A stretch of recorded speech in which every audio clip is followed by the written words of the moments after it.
Meanwhile, final preparations are underway as President Trump heads to Alaska for his face-to-face summit with Russian President Putin. That's happening tomorrow. Now, the first meeting of the two world leaders, of course, since President Trump took office in January.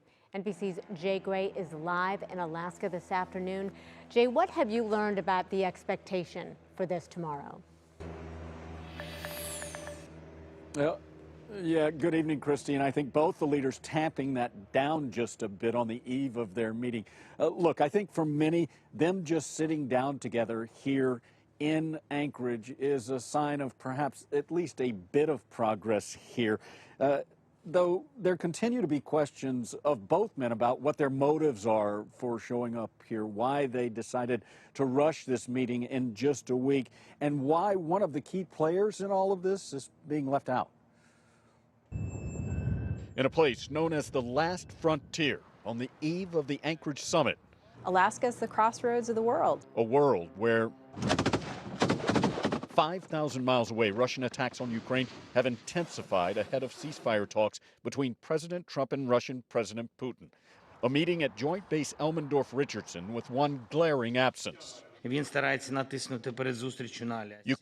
President Volodymyr Zelenskyy not invited.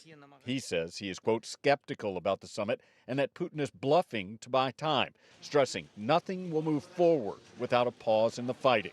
It never made sense, this war. I want to see if I can stop the killing. Mr. Putin today describing President Trump's peace effort as, quote, energetic and sincere.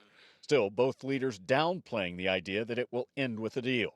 The White House characterizing the meeting as a listening session. The president now saying peace will require a second summit.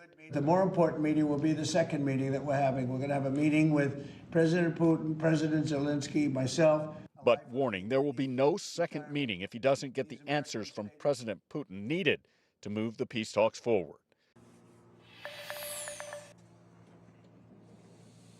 Yeah, and look, President Trump hasn't said what those answers or even what his questions may be, though he does say if the peace talks do move forward, that summit would happen very quickly. Christy, a lot of people waiting and watching for what happens here tomorrow. No doubt about it. Jay, we're glad you're there. We always appreciate your reporting. Thank you so much.